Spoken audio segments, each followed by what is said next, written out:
A new day in New England, a chance for the Commanders to get back on track against a proud and prolific franchise struggling as of late. It's two teams that need something to happen, so I think it's going to be a really close game. It's going to be Pats all day Pats today. by 10. Pats by 20. 10. Commanders by 3. Washington's new defense more than held its own, while the offense was balanced, bound, and determined. A lot of guys stepped up and made some big plays down the field. The O-line did a good job all day long. I think us as offensive line, we've been trying to do a lot better protecting him, and it's just been fun watching his development. Sam Howell really excites me because, you know what, if he has the time, he can play. In the end, taking care of business, a much-needed win on the road. It was a great team win. What to make of this performance against the Patriots, and moving on to Seattle. The future looks bright. We have a lot of draft choices, so I'm excited. On this Tony McGee's Pro Football Plus. The man Call somebody, is back, call y'all. somebody. We're He's back. back. Call He's your back. mama, call your daddy. We're back and we're back. We're back. Tony McGee, He's back, y'all. We're back. Tony McGee. Come on. Tony McGee, Pro Football Plus. Tony McGee, Pro Football Plus. Tony McGee, Pro Football Plus. Tony McGee.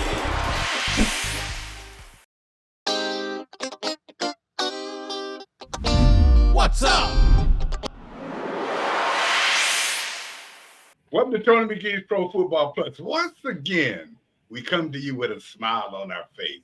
Now, one would be worried if your team, which is already in a losing fashion, started the game by running the ball, passing 2 times, running once, 3 and out. Then they come back and they drive down the field and end up with only 3 points. But one thing about it, at the end, they ended up with a W. And that's what this Washington Commanders need. So what we do, we went back and bought a whole Redskin with us, Leslie Shepard. And welcome to the show, Leslie. I'm glad to have you here. Donna, welcome back. After your picks, we started not to let you back. G, I don't know why. you're making us put a fur coat on, so let it get a little warm in here. And Alex, I heard you badmouthing me and G about the picks last week. So we'll take care of that during the show. But let's talk about a game. It was a decent game. I looked at it, and we did see some changes. I think that was very important. But at the same time, why do you start the game with 2 passes and 1 run and 3 and out? Someone tell me that. I want Tony, to know, why because are I'm you going to tell crying? you what's up. Tony, why are you crying? They jumped out to a 10-0 lead to start the game. And when you look at this offensive line, and okay, so you said they started off with a pass and 1 run. But the thing about this game, Tony, is that they did establish the run a little bit more. Coach Rivera talked about how hard those running backs ran the ball, and they were hitting in New England. But they jumped out to a 10-0 lead, Tony. I don't know why you're crying about that. And the offensive line for the second week in a row played well, Tony, because they inserted Chris Paul and Tyler Lawrence at center. And when you look at Tyler Lawrence, Coach Rivera talked about just how much that he has helped. These are 2 guys that weigh over 300 and some pounds. Well, 60 some pounds more than the old ones that they replaced. So you look at these 2 guys as far as Tyler Lawson. He's a veteran. And then he talked about him, the production that he has as far as helping Sam and moving and all of those things that he's doing to help Sam right now. And then even Sam as far as showing a little more confidence in his play. So, Tony, I'm not for sure why you're crying right now, because this Commanders team did jump out to a quick start with a 10-0 lead. They didn't hold on to it. Learn the difference between a cry and a suggestion. What I'm looking at, I'm suggesting. Do a little bit more than pass. But you know what's up? We always start with what's up. What we have found out is that Bieniemy and Howard are on the same page. He's bought into it. He got 2 very good games. It helps. And the schematic-wise, it helps the offensive line. So I'm not crying about it. I'm happy about it, but I still need that running game. As when the young man went in there, and we talking about Mr. Robinson, but he went in from 7-9 yards. That gave a whole new thought process to the team. But I do have to ask you one thing. Even when he went with 2 passes, he didn't try to get to Terry until late in the first or second quarter. Is Terry not the number one man anymore? Of course, he's the number one guy. I mean, that's why he had the most catches out of everybody in the team. He had the most. But wait a minute, Donna said you're not the one. Now Donna said she's number one here. Is this the same? Is Terry that kind of number one? You're both number one, Tony. That's right. Since Donna's not number one here, so I mean, at the end of the day, she's more like she's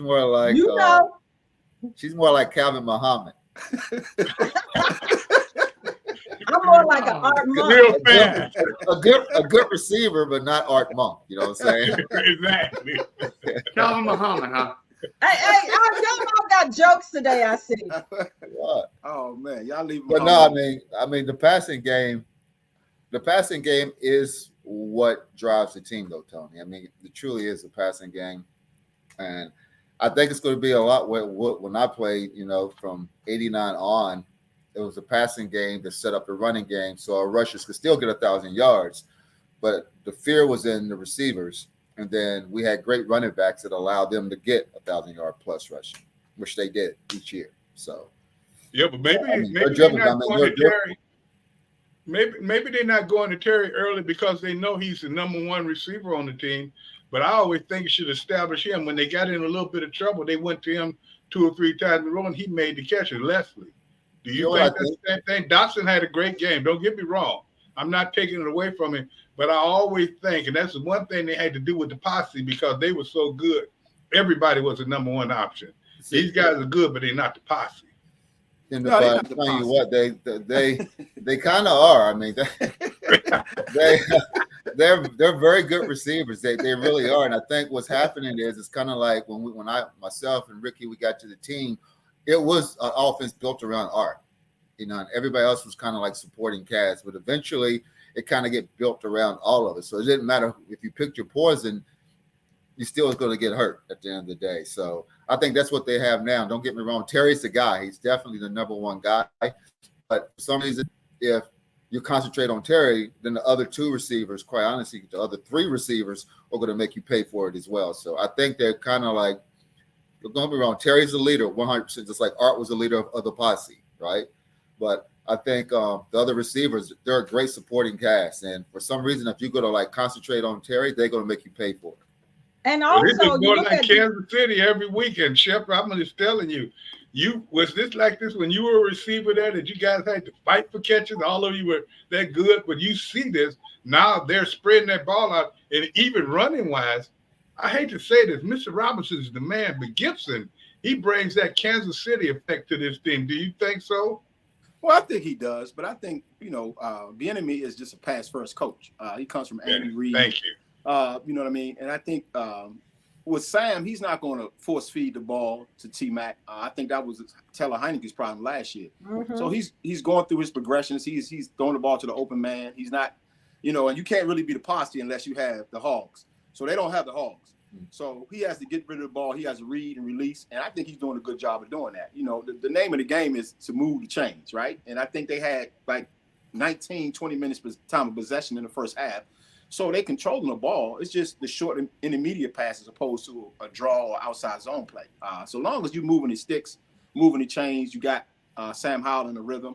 He seems to be a little bit more comfortable despite being sacked as many times he's been sacked this year. I think he's doing a good job of finding an open receiver, regardless of who that is. No need to force feed the ball to T-Mac. T-Mac is not a selfish player. He's a team guy, so he's not going to come throw his helmet on the sideline or get into the coach's face. So when you have a receiver of his caliber that's a superstar, that's really unselfish like he is, you can spread the wealth. And I think that benefits the team as a whole, and it helps Sam Howell because he's a young quarterback. Hey, Tony, can we stay on the wide receivers for a quick? Because in the game, Coach Rivera talked about the wide receivers making big plays, and they were key because they ended up getting in the place that they needed to be. So I wanted to kind of like talk to Gary, and lastly, what did you all see in that game receiver-wise, which was different from the previous weeks of the plays that those guys made when they had to make it? Because you had Dotson, you had Terry, you had Brown, you had Crowder, all of those guys seem to be in positions where I guess a crossing route between Dotson and Terry McLaurin. Dotson ended up getting that on the crossing route, but it seemed like in that game against the Patriots, they kept moving. And Gary talked about that in previous weeks, that when something breaks down, you've got to keep moving to get open. What did you all see that was different this week from the previous weeks? I just think he's more comfortable. He's starting to get a grasp of the offense. Again, this is his first year in the system. No, I'm talking about the receivers. What did you all see from the receivers? Oh, what the receivers doing different? Oh, they just running their routes. They just making plays. They helping Sam out. You know what I mean? He's throwing the ball. He's a pretty accurate quarterback anyway. A lot of balls he throws is catchable balls, and a lot of receivers, that's all you can ask for. So they just doing a good job of running their routes, being open, being prepared. He's making some plays outside of the pocket. He had a play when he rolled, I think at the end of the first quarter, he rolled right and he threw back across the middle, kind of like a Patrick Mahomes type of play to Pringle. So he's making plays with his feet as well as his arm, and they just helping him out. I think it's a give and take thing. That's funny. Earlier in the year, we had another receiver on, and G can agree with this, and they both said the same thing about the receivers, that they make a lot of it happen. But I'm going to just tell you one thing. Bieniemy is the man. He took it and made the receivers stronger, the running game work, and even helped the offensive lineman with the short pass. I tell you what, they brought in the right man to be the coordinator here. Alice, do you not think that? Because you look at the points they're putting up there, look at how they control the ball, and he's really helping that offensive line. We were struggling. Donna, which this is probably her first great point in about 15 years, they did bring in a couple of more. They did bring in a couple of more offensive linemen. And do you think that's the difference? Is the enemy just the way he coaches? Tony, absolutely. Coming on the heels of Sunday, listen, they were balanced Sunday. I hear what G says, and G knows that in this case, the passing game can set up the run, but you still got to run. So these games, when we talk about after a loss and they threw for 380 and they ran for 60 and they lose, that doesn't sit well. In this game, they were very balanced. EB, as Donna calls him, and a lot of folks call him Bieniemy, he and Sam Howell clearly have sort of meshed and connected. Sam Howell's only started, 10 games in his career. But clearly he's doing well. When they run it, it helps everybody. The three receivers were great last year. We knew they were the strength of the offense a year ago. That continues to be the case. So coming off of this game against not a great football team, but a great defensive mind in Belichick. Brady's gone. We know that. He didn't play defense, okay? But against the Belichick defense in their place, they were balanced. Hal made some great throws. The one to Terry on the left side was perfect, and the catch was fabulous. The touchdown deep over the middle, you couldn't have put it anywhere else for it to score on that play. So, yeah, right now on the heels of Sunday, everything is sort of rosy. They got some work to do. That's not a very good football team they just beat. It's the worst team in the AFC. They got some good teams coming up at Seattle, obviously, Giants, and Dallas at Dallas. We'll see. But so far, through 9 games of this year, offensively, they've been darn good. And EB is a big reason why. And Donna, just tell me this. In the sound bites that you got in the locker room, it sounds like their confidence is getting better each and every week.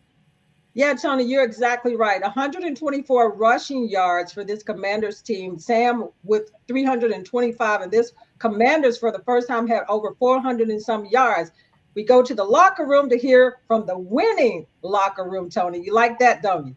No question. You all went in at the half down after being up, jumping out to that 10-0 lead. Could you just talk about just how you all, or what you talked about at the halftime to kind of like change the gear again? Yeah, when we have people on the ropes, I feel like we had them early. We had their number early. We got to learn to just, be cutthroat. We got to learn to step on people. We got to learn to just keep putting it on them, keep racking up the points, put the game away early. I feel like we gave them a chance to come back. They scored 2 touchdowns, but we could really put games away early. We just got to keep trying to step on people, and that's the biggest thing I got from this. But it was good the way we responded coming out the half, scoring 10 straight. and being able to come away with the victory. Yeah, I think we all had a hand in it, from JC to Pringle, myself, Jahan, even Dayami came in and stepped up, was really big. We had some over the course of the first half that I feel like if we make those plays, it puts even more pressure on the defense. So we got to find a way to make those plays. But when you got guys who could come in and step up and make plays and move the sticks like we had, I think it's a good, successful day for our room. But there's still a lot of room for improvement. But we knew that there was going to be a time in the game where we had to make plays to help change the game and put some points on the board, and I felt like we did that. Hey, Brian, Coach Rivera talked about just how hard the running game was today and how well you all did. Could you just talk about this win, though, and getting this win and how you all fought back in the second half after being down? Great win. We prepared. We told ourselves we wanted to come in here and just do everything we need to do to come out with a win. And I think guys bought in to what the plan was, and we definitely came out with the win. Like Coach said, I feel like we did run the ball pretty hard. There were some instances where we could have been a lot better, and I feel like we will be. But I feel like we did run the ball hard, and we did run the ball well when we were called on to. We've been hounding on finishing, week after week, and I feel like we finally finished one off today. We could still be a lot better. When it comes down to second half play, and finishing strong, and we will be better. And as long as we continue to focus on that, week in and week out, I feel like we continue to grow and be better with finishing. Hey, Brian, could you talk about just the play of this offensive line today also? I think the O-line, they played fast, they played physical, the whole game. There's some things that's going to show up, where I feel like, we just got to continue to be consistent with our play and our pad level, and we will continue to, be successful on offense. But overall, I think, offensive line, they played, very well today.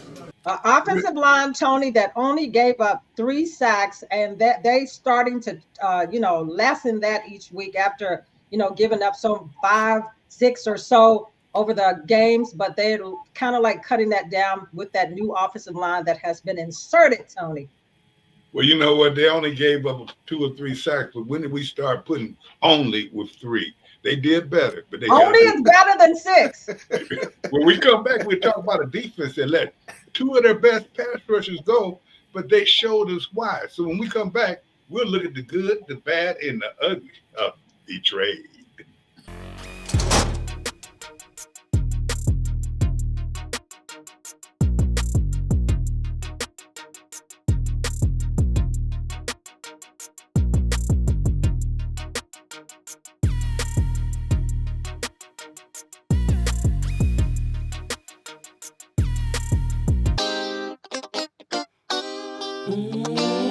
Next.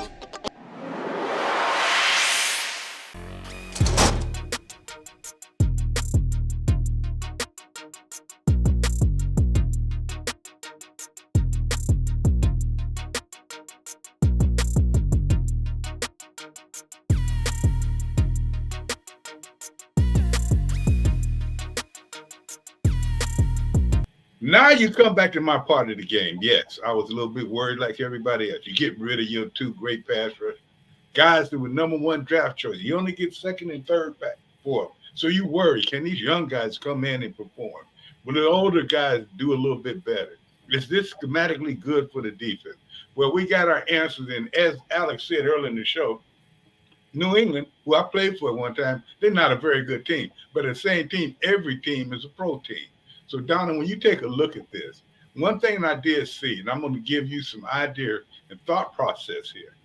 One way that it did hurt us now, when you get rid of these 2 players, Chase, you get rid of Sweat, these are 2 players that look to make big plays. And they would maybe make some mistakes doing it, but they'd also make big plays. You saw those young guys they had in there, Smith, Williams, and all of them. These guys are playing the basic defense and just doing their job. So that turned out to be an advantage for them. That's why I think this team felt they can make the trade. No, they're not the same kind of pass rushers. But the only problem I have on the negative side of it, after those 2 good pass rushers leave, then those 2 defensive tackles will be doubled every game. So it's going to be a problem until they get them working in. But what I do like about these 2 young guys that they got in there, they hustle. Not saying that the guys other kids didn't, because I thought Sweat was having a great year, and Chicago proved that out when they gave him the money he wanted. But at the same time, they got two good basic guys in there, something to build on, and draft choices in their pocket down there. So it was a win-win. Yeah, Tony, you gotta like the two young guys that played a lot, hadn't played much all season long, KJ Henry, and also Andre Jones. And then you got James Smith Williams and then Casey Toohill, the guys that kind of like stepped in to start for Chase and Sweat. But it's the young guys, Tony, that made plays that this Commanders team is looking for the future. And KJ Henry got that roughing penalty, which was bogus because that was like a crucial part of the game. Was terrible. That was terrible. It was clearly, Tony, it wasn't no penalty on that. So they needed to pick that flag back up. But he made some other plays also. And then you got Quan Martin, Tony, that's got the interception at the end. But before you let the other guys jump in, Tony, about this new defensive set, they still made mistakes. The 64-yard touchdown run that was given up by the Commanders, where I think New England took the lead. The linebacker play had to be much better because the angle that Jamin Davis took ended up opening up that seam, Tony. And second time in 3 weeks. Yeah, and you can't jog down the field after that, Tony. So the effort, but before you bring the other guys in, let's go to the locker room to hear what the guys had to say about the new guys that they inserted this week. Could you talk a little bit about the young players that played today, the KJ Henrys and some of those guys on the opposite side and how they came in, and Martin with that interception at the end? I have a few conversations with some of the young guys. Just make sure they have their mind right and they're prepared and ready to play. I knew a lot of those young guys like KJ and Andre. They was going to get an opportunity to play a lot more today. So I made sure I said had a few words with them just to make sure that they understood what type of pressure it is that come with it and where they needed to be mentally to go out and play. And I feel like they handled that very well today, and they went out and made some plays for us on defense. I think they played phenomenal. I was excited to see that the moment wasn't too big. I didn't think it would be, but again, you never know until you see them out there and in front of the fans, in front of the lights. So they played phenomenal. Defensive line played good. Obviously, there's a couple plays we wish you could have back. I did, yeah. Just like I said, we're just first and foremost happy we won. That's all that matters. Bottom line. Obviously, some things, especially my penalty. Hopefully, I can correct and get better at, and no problem. So that's what we'll go back and look at now. You worked for this opportunity to come and be able to play in an NFL game. What was your mind thought of just going out there today? Leave it all on the field. You know what I'm saying? Can't control, obviously, like the good or the bad, but I can always control my efforts. So,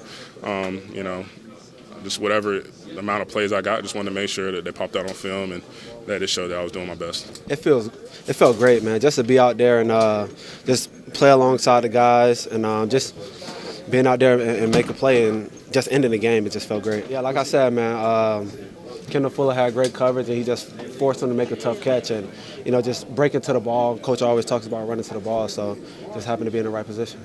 That was the game winner, and he was in the right position. And I take a look at this, and I want to ask my two offensive players something real quick.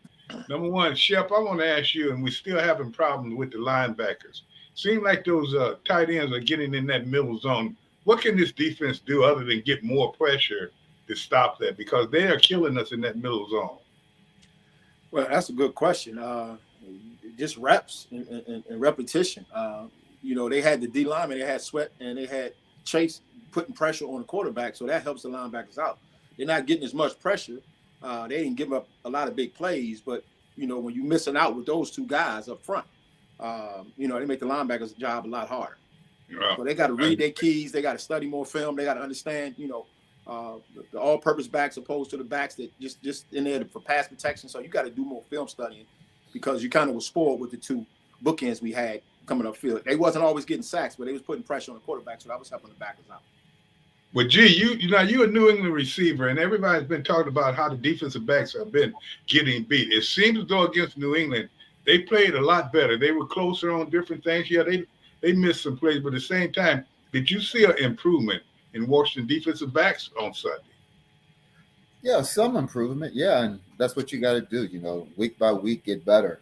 And the way you get better is make sure you got preparation. The most important thing is preparing for your opponent and preparation and dedication, making sure that you are going to be the best that you can be, period.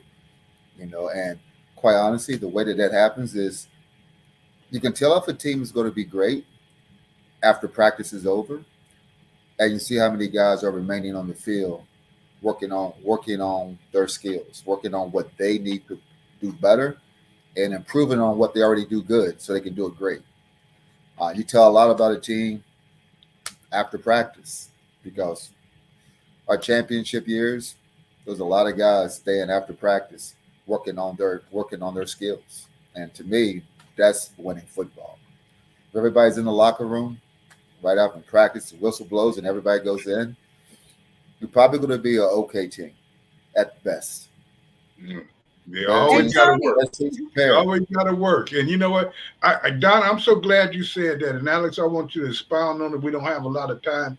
But KJ, that was just, I've never seen a sack that was so clean, so perfect for them. That was a New England call for sure. They wanted to keep them in the game. Absolutely. I just can't believe that they would call that. But that being said, that showed us that KJ may be that person that we need two more pass rushers up there. We can't go with guys that just got great techniques. They got to have pass rushers up there. Do you know of anybody else on this team that can be that other side pass rusher? Smith Williams or someone? Tony, I will defer to Donna, who's out at the park almost every day of her life.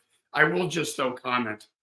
You played the position, obviously, and every week there are 10 roughing the passers that everybody thinks shouldn't have been roughing the passer. This thing on Sunday has got to be the most egregious example in the history of football. I don't think I'm exaggerating. I'm following Twitter, X during the game, and like everybody in North America is saying, oh my goodness, did you see the call? And what's crazy is on the pool report, that the Washington Post reporter and other reporters obviously asked the pool official, what's up with that? They have to be accountable on some level, I guess, with the report. And I guess they tried to act like it was the right call because he put his weight on the quarterback. He couldn't make himself weightless, in the midst of all this. It was the worst. Listen, there's a lot of them that are kind of grayish. This had to be the worst one we've ever seen. And I credit the player after the game who Donna spoke with, who somewhat with his tongue in his cheek said, I guess I got to figure out how to do that a different way so I don't get flagged. I'm assuming he was kidding. That was the right thing to say. I will let Donna respond to, is there any other pass rushers out there? The only thing I'll say is, Tony, I was so enlightened by what you said just now, and you mentioned this before the show started when we were getting ready, that you could tell that as wonderful as Chase and Sweat are, they are looking for splash plays, and they make a ton of them. But I never thought about in maybe doing that might make them less, reliable when it comes to sort of staying home and the value of staying home. So I appreciate learning from you on this show, just like our viewers do. Donna, do they have any other folks that can step into those large shoes when it comes to pass rushing? Well, I think that with KJ and Andre Jones is two guys they drafted this year, and I think that they're looking for those guys. They're not going to be a Sweat right now or a Chase Young, but Tony, you can see that KJ Henry has some speed around there, and Coach Rivera talked about this young guy, some of the moves and the communication that he had with Daron Payne, that those were veteran moves that he made, Tony. So what did you see in KJ out there that you like, Tony? And also, let's get this. I hate to be Debbie Downer, but Mac Jones was the quarterback. If you would have had a decent quarterback, we may have been talking about loss versus a win, because he was missing receivers left and right. Well, he ran Brady out of town. What do you mean? He's the second coming of Brady. Come on. He was an awful quarterback on Sunday. I mean, he was missing everybody. And let's go back to Forbes, Emmanuel Forbes. Coach Rivera talked about this guy needed to be more detailed. He played a better game and everything. But, Tony, come on. Up front, be for real. What are you seeing on Sunday from this defensive line between the 2 tackles, because when you look at Payne and when you look at John Allen, they haven't had many sacks between each other this year. What do you do now with 2 young guys in there now to help? You said they're going to be double teams. That leaves somebody open. But what you got to do now, since you got rid of 2 of your veteran players and you got 2 young guys in there, they have things which all of you fans probably know what I'm talking about when I talk about games. When they're talking about games, that's when two people change position. Defensive end may go outside and the defensive tackle go inside. You're covering for each other. You're confusing offensive linemen. They will have to go to more individual games because they will not have the individual talent to let everybody go one-on-one. You can see that in the game on Sunday, and you'll see that going forward. Also, those 2 defensive tackles, as much havoc as they cause, you know that a lot of people are going to double them all the way, and they'll keep a back end to chip them and everything. It's too important now. You're going to have to bring people from different places, bring cornerbacks. You're going to have to bring a lot of people, and that's where the games come in. You're going to have to institute that into your game plan where you are doing these games each and every time you get an opportunity. That way it keeps them confused, and then every now and then you leave it where everybody's going one-on-one. Lastly, Gary, when you look back at Sam and just his production moving forward, just the confidence that they said that they have in him. And John Allen said that they think that they've got the quarterback of the future. Do you see him being the quarterback of the future? Lastly, jump in. Yeah, I do. I think he has a lot of upside. And why? I think he's an accurate quarterback. I think he has the poise in the pocket. I think he has the arm strength. I think he has the moxie as well. It was a 3rd and 23, I think, right before the half, and he scrambled for 23 yards. Do a nice big play. Yeah, nice dime to Pringle. Mm-hmm. No, I'm sorry, it wasn't Pringle. It was Brown, and he missed the ball. Then he came, I think they had to settle for a field goal or whatever. But I think it's some splash plays that he do every Sunday that you can say, well, man, this kid got a lot of upside. And people forget he's young. He's only played a small time. He haven't had too much experience. He haven't had too many reps, and he's just going to keep getting better. But I think he's a solid quarterback, and I think he can definitely be the franchise quarterback. They just need to protect him. And there you go. That's what's going to have to happen, Don. And I think that was the second part of that move. And when we get a chance, we will this time. I tell you, fans, we haven't been talking about the special teams, but they got 2 guys on there can make it happen. We'll talk a little bit more about that in the next segment. But Donna, they'll have to change up their game plans. Well, he is getting better. And it goes back to the fact and the things that we said in the first quarter. Be enemy is the difference. EB. In a minute.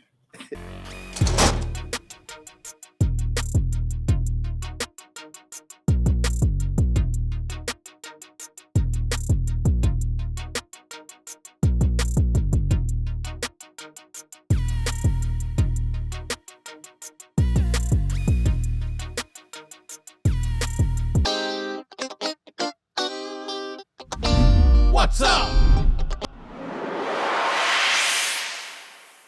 Well, when I want to look at rain a lot, I always go out to Seattle. That's what they're going to have to watch. When they play Seattle, they can make it rain. And I'm going to tell you what, guys, Seattle is not an easy team. Now, they lost to Baltimore the other day, but Baltimore is going to be a very dangerous team. This is a game that this team must show us that it wasn't just an accident that they won this week. They will have to play hard against Seattle, Donna, because, they got a pretty good team, and I think they're tied for first in their division. Yeah, Seattle, Tony, is 5-3 right now. And you talking about raining down on it. It was a thunderstorm and a tornado as far as what the Ravens did to the Seahawks. They only managed 6 first down, Tony, and they were outgained 513 to 151 yards. So this Commanders team has to go up there, like you said, Tony, and put together 2 back-to-back games, something that they haven't been able to do much this season. Have to be able to establish that. Gary and all of them know about going up to Seattle and playing in that stadium is more compact and it can get loud up there. But to me, they've got to be able, again, to just learn how to put back-to-back games together, starting fast like that. But like I said, they're mad because of that whooping that the Ravens put on them. So if they want to come back against the Commanders, with Geno Smith and all of those guys and prove that that was a fluke of a game that they played. But G, don't you think, and if you take a look at it, they're a surprising team. And, we can't say they're going to be angry now. So what preparation would you as a wide receiver do for a game like this? This is a big game. This may be the most meaningful game of the season. What would you do different, G? I would make sure that I watch film on our defensive backs. I'd make sure that I was prepared to go out there and play. Because the preparation always starts with yourself. And expectation starts with yourself. I'm always going to visualize what it is I'm going to do in that game, what I'm going to do to that player. And also what's going to happen when they guess right. What's my adjustments going to be when they guess right? Because they're professional athletes as well. They're good athletes as well. And sometimes they go to guess right what we're doing because they're also watching film. So for me, it's all about preparation and making sure that you got some type of dog in you. Like at the end of the day, like I like to play mad. I play better when I play bad. Even if I got to lie to myself about what that person's saying about me. Man, come on, G, you make it up. Come on, man. I mean, I have to play. I mean, that's me. I like when people talk trash to me. I love it. I want them to talk trash to me. I want them to do all these things. But preparation for anything is the key part. If I'm prepared to go play, then I can go play because I prepared myself to go play. If I didn't prepare myself to go play, then that's the problem. A lot of times for me, a lot of it's mentally as well. I mean, for me, a lot of times I didn't practice for the majority of the week. So mentally, I had to sit down and go through it in my brain and in my mind and make sure that I'm ready to go play against this opponent because I didn't practice Monday through Thursday. I practiced on Friday when we did mostly our 45-play script. So at the end of the day, you were one of those players that didn't practice, huh? He didn't have to. He won games. He won games for him, so he didn't need to practice. Another Iverson. He should be in practice. But Alex, are you a little bit surprised how good this Seattle team is on both sides of the ball? They're good. They are good. I mean, they're a good football team. And what we have to do is, like Donna said, we have to put 2 wins together, then 3 wins together, then 4 wins together. That's the only way. I mean, right now, if I'm the team and I love my coach, I'm playing for my coach right now. And I can tell you right now, what you don't want is somebody new coming in as a player, because all of a sudden you're like, okay, this person doesn't view me the same way my previous coach viewed me. They just don't. I don't care who you are. They don't view you the same way. Some people think you're better. Some people think you're worse. A lot of times they think you're worse. So if I'm that team and I want my coaching staff to stay intact, then I'm going to figure out how to win the next. I'm going to figure out how to run the tape, because they need to get into the playoffs and they need to win at least their first playoff game for everything to stay the same. Exactly. And Alex, last but not least, is this coach out there that good? Because I tell you what, you look what happened when his quarterback went to Denver. He come in, he changed. He got Geno in there. He got a defense that's doing well. And then you hear, this is the difference between the young and the old player. You hear Gary talking about, I play for my coach, and I play for them 4 miles I had at home to eat. That's why I would play good when I can. But this coach seems to be really one of the top coaches in the league. Tony, he is. Pete Carroll's been doing this forever. He's much older than he looks. He would have 2 Super Bowl rings. Wait a minute. He's my age. You better come on up off of that one. What? Forever. He's my age. Okay, I got you. He would have 2 Super Bowl rings if not for that crazy deflected pass at the goal line when he should have run Marshawn Lynch, because all of us would have called a run in the Super Bowl against the Patriots. But I think everybody around the league thought, wait a second, Seattle's going to let Russell Wilson go, or actually show him the door, or whatever, however we want to call that semantically. It turns out he kind of knew what he was doing. And yes, Geno Smith has been around, he's bounced around, but clearly they can play defense up in that place. Donna mentioned it is a tough place to play. I think about the 2 playoff games in 05 and 07. I happened to be there in the pouring rain. It was the Mark Brunell and the Todd Collins era there, and both times Seattle won those games. Tough place to play. They play defense there. Clearly, Pete Carroll, to your point, can coach. He's still doing it. they're still relevant. I think folks thought, oh, Russell Wilson's gone. This little run they've been on is over. They're still in this thing. Crazy, Tony. I don't think you're exaggerating when you said how big this game is. Their next 3 games at Seattle, home against New York, whoever the quarterback's going to be, and at Dallas on Thanksgiving Day. If they can find a way to win 2 of those, the Giants game, that should be a win, period. If they can win 1 of the other 2, you're 6-6 going down the stretch. Who would have thunk that? Not a lot of folks, especially not after trading 2 of your best players. So this one, if they get this one, and then they can beat the Giants, which everybody expects them to do. Doesn't mean they will, but they should. They're kind of looking pretty good. If you lose this, then all of a sudden Giants and Dallas got to win kind of both of those. And I don't think anybody expects them to win at Dallas and at Seattle. This is big, Tom. This is big. Yeah, I think it's a game that they have to really look at, and they have to take advantage of this opportunity. They've lost some not close games, but they've lost some games they should have won. But at the same time, you got to forget about that. You got to go forward. And when this team, if they want to go forward, they got to handle their business coming this weekend. And when they handle that, then they get ready for the next one. You can't go 3 in a row, but the 3 you got to, and Alex, you're 100% right. They need to win at least 2 of these games if they're going to have a chance. But when we come back, one thing I like for us to do is we can mention the special teams this week. Donna, can you believe we got 2 game breakers on there? And I'm going to tell you what, when we come back, I want you to tell me, is Gibson even a better running back now that he's playing special teams? We'll talk about them when we get back. And I don't know how I asked Donna that. I should have asked somebody. You asked the right person. Excuse me. We'll be back in a minute. You asked the right person.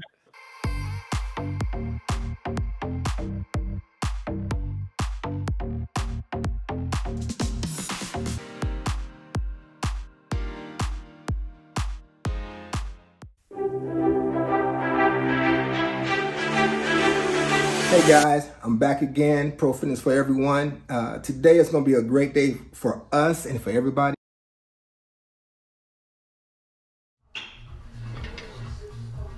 You got 5 sit-ups.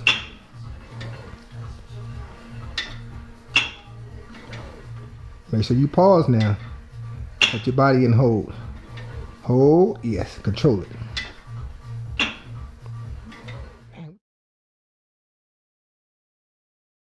All right, so now we're right here. You got 5 of these. Lucky you. Why can't I have this for the 50? I know.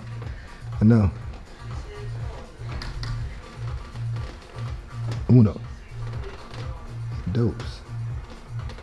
Face. Cuatro. Cinco. Well, Ricky Irvin's working on my guns to get me ready. You know, I might go out there and be running through holes and everything with the special teams. You can only do so much with a couple of derringers. Having a fantastic, but Tony, the special teams as far as Antonio Gibson and Jamison Crowder has put new life in there. And Coach Rivera talked about those guys just setting up this team perfectly. When you look at Gibson, as far as the kickoff runs and what he did on Sunday against New England and what he has done so far in that special teams. And then Jamison Crowder, the seasoned veteran, Tony, playing as far as punt returns and also wide receivers. This guy is bringing more life back into a team that needed that since Brian Mitchell. I'm not saying he's Brian Mitchell, but I'm just saying that finally we got a return guy. Yeah, I tell you, we got 2 of them, and it even looks to me, and tell me if it looks that way to you, G. It looks like Gibson is even running the ball better. I know he dropped it a couple of times, but look like since they put him on special teams, he got more meaning to the team. He seemed to fit the mold that Kansas City, the enemy, had in Kansas City. Does he not? I think it's a few things. I think, playing special team is definitely driving him to become a better running back, but also not being the guy anymore is driving him to become the better running back. Because there for a while he was the guy getting the ball, and now he gets the ball on special occasions, so to speak. So I think right now, if it would be me, I know it would drive me. It would drive me to come out and be a better player. And anytime I had a chance to touch that ball, I would try to make something happen. Because when you kind of get He did not get demoted. I'm not saying he got demoted. That's the wrong word. But anytime I'm not playing as much as I used to play, me as a player, if I get a chance to play, I'm going to try to make a play because that gives me a chance to run it back in everybody's face that I should be out there playing all the time. And so I think he's probably playing with a chip on his shoulder. It's something that I would do. I play with a chip on my shoulder. Shep definitely play with a chip on his shoulder. We play with chips on our shoulder because it makes us better.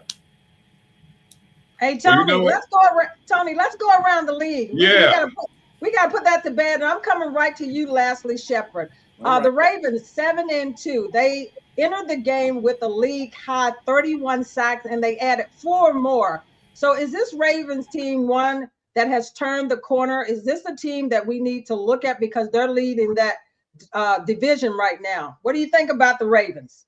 I think the Ravens are good. I think the Ravens, they run the ball well. They play solid defense like always. I think they have an excellent coach.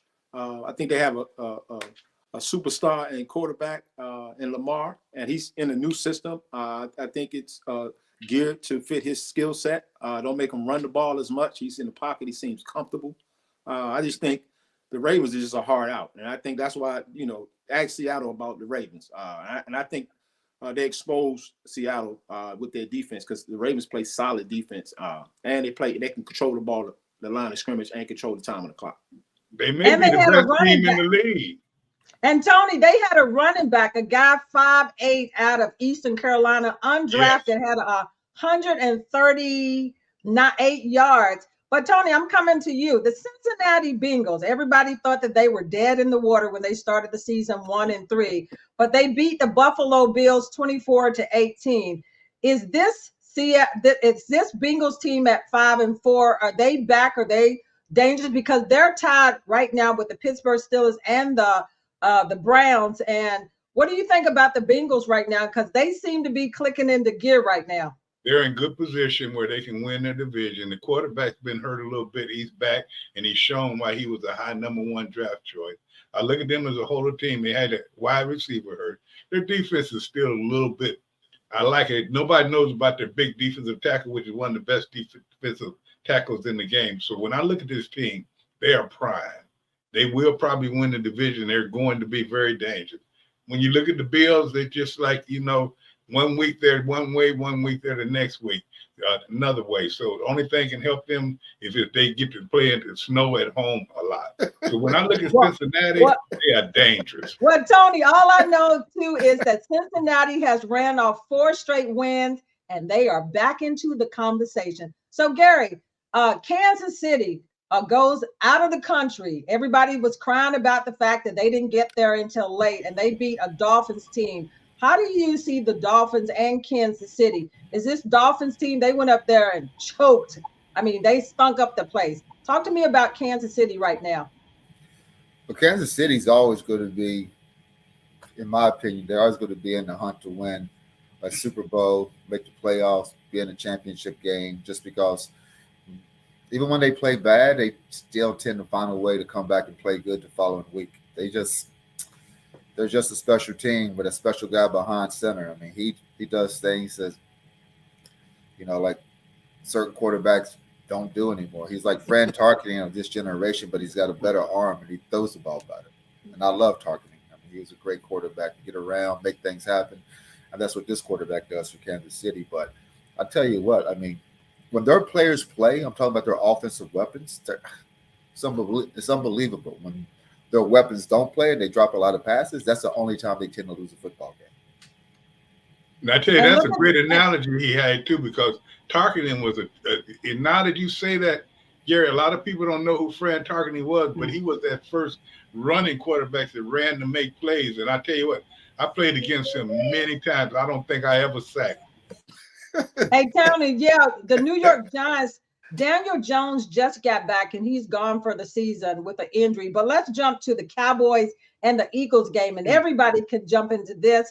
But Alex, I'm gonna start with you. The Eagles 8-1. The Cowboys had an opportunity to win this game down the stretch, but the Eagles did enough. And Jalen Hurts came in with a bummed up knee already and got it hit again, but they found a way. It wasn't like he had a great day, only 191 yards passing, but they got it done. But Dallas had 300 and some yards. Dak Prescott, but CC Lamb had close to 200 yards. How did you see that game? And I'll start with Alex, and everybody could jump in about that game between Dallas and the Eagles, because that was by far one of those good games to watch. Y'all gonna have to do it quick down, and we got. Sure, I'll make it quick.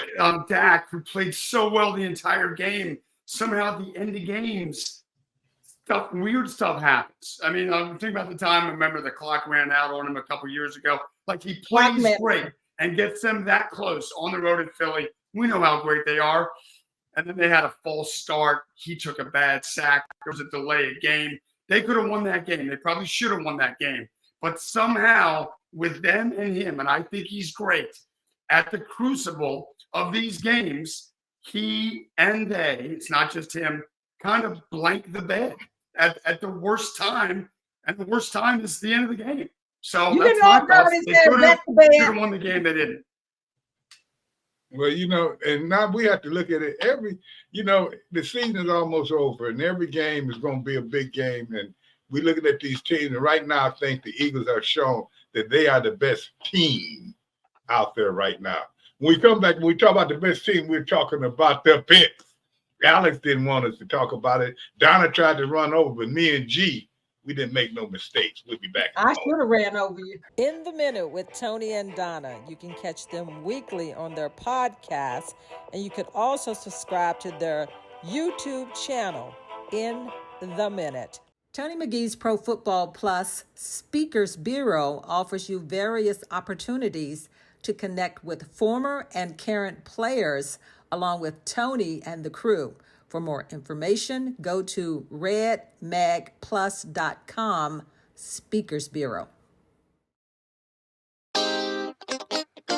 One more thing. 39 years.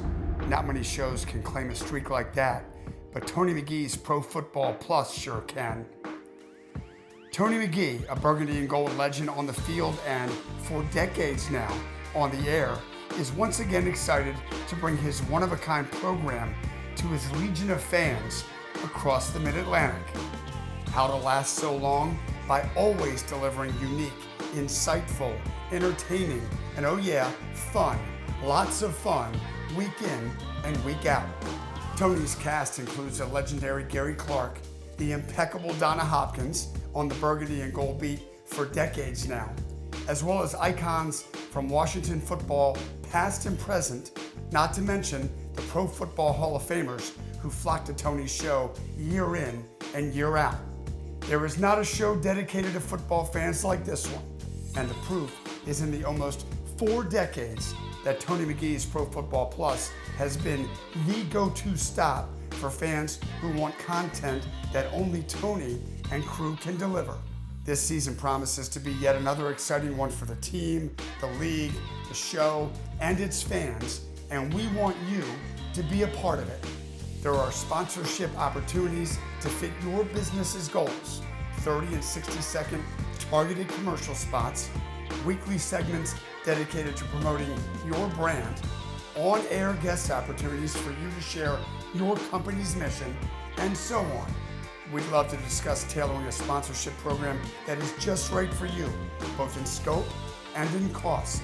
For sponsorship opportunities, call 703-282-0792 or email info@redmadplus.com. Be a part of this historic season on this historic show, Tony McGee's Pro Football Plus. 39 years and the millions of viewers over those years can't be wrong. We got a little time to wrap this bad boy up. It's been a good show this week. Leslie, thanks for coming on. When you look at the picks, all the people, 2 of us went 5-0 and 2 went 4-1. We're coming back for y'all. We're going to be tough. But one thing we did say, Washington, the next 3 games are important, but you can't look at no more than this next one. And the one thing about it is one thing we all will know in a little while where you plan to go. And if you're not playing well, you'll be out of it in 3 weeks. If you are, you'll be in it. But one thing about it, we'll know in the end of the time. And it's just like when the monkey got his tail got caught in the fan, it won't be long now, and we'll know. And we will not say goodbye. We say In a minute. In a minute.